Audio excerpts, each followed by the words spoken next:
Mission Valley. It is I, Chris Davis, alongside Callan McClurg.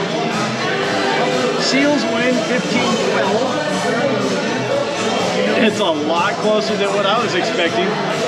Both of us said it was going to be a little bit of a wider margin scoring-wise, but for this being the first time in playing Panther City, you know, obviously we said in pregame, don't let the records fool you. I mean, they were 0-3. They had, you know, only lost by 1 goal in 2 of their 3 games, and you know, tonight was kind of in a way like the first half was all about like fill each other up, then like everything broke loose in the second half.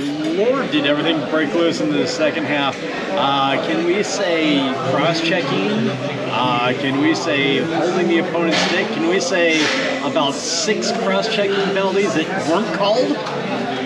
Yeah, I mean, you know, I give a lot of credit, though, to the officials to kind of keep the game somewhat under control, because, I mean, it could have got a lot worse. 3 near fights in the second half. That was fun. But certainly, you know, and I think we had talked about that, you know, previous seasons, though, about, like, when you see that new team or a new franchise you've never played or what have you, and, like, okay, there's that feeling out there, but then as the game prolongs, though, and there's probably banter going on, there's probably, you know, I'm sure there's some plenty of banter. You know, and you never know, like, what other grudges these guys may be holding on to from previous seasons or from college or what have you. But certainly, physical game as this game went on, though, but more than anything else, though, you know, we talked about it, Chris, though, during the pregame show. How would Panther City contain the Seals' offense? They did. Back to the drawing board. Yeah. One thing, we both, neither of our predictions... not even close. Not even came close. Austin's brother, Randy, didn't even suit up. So, oh well for me.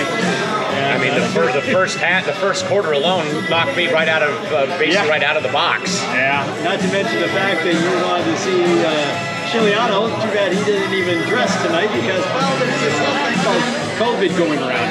And not just that, all the credit though to the backup. I mean, coming into like a lose-lose situation, finding out roughly an hour before the game. Yeah, that he's a 19-year-old rookie backing up Frank Chiliano, and what a way to get your first win though, and played a whale of a game in basically one of those like lose-lose situations. At the same time, you know, Panther City was in a rock hard place too. They found out like 45 minutes before first opening face-off that their primary goalie out because of protocol.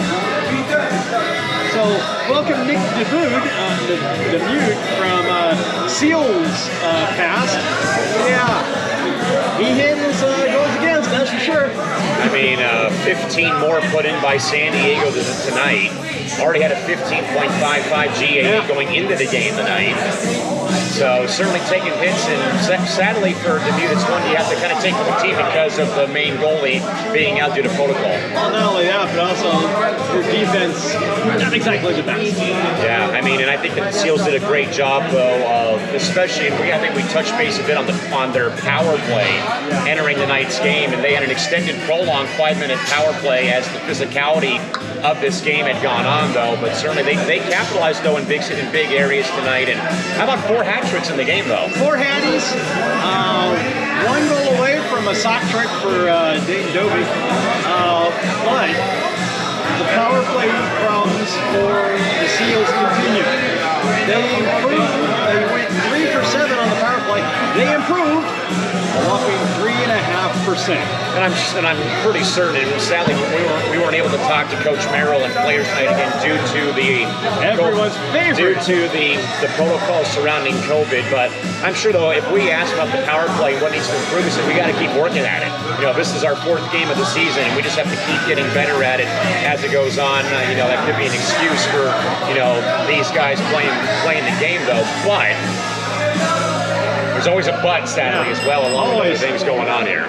So it's getting kind of busy around here. I'm not even sure if you're being able to hear us right now, so I'm going to say adios. Do you have any final thoughts? You know, great game for San Diego, 3rd in a row, and we'll see if they can carry that momentum into their next game against Saskatchewan, and we'll see everyone back in Pechanga January 29th against Calgary. Against everyone's favorite Calgary. Should be a good one. Can I remind Calgary of what happened last week? Yeah. Not pretty for them. So I think now that's 45 goals scored by San Diego's offense in their last 3 games. Yes, 45-3. I'll take that. I don't know about you, but I'll take that. So once again, for Callan McClurg, I'm Chris Davis. Have a good one. I'm going to go have a beer now.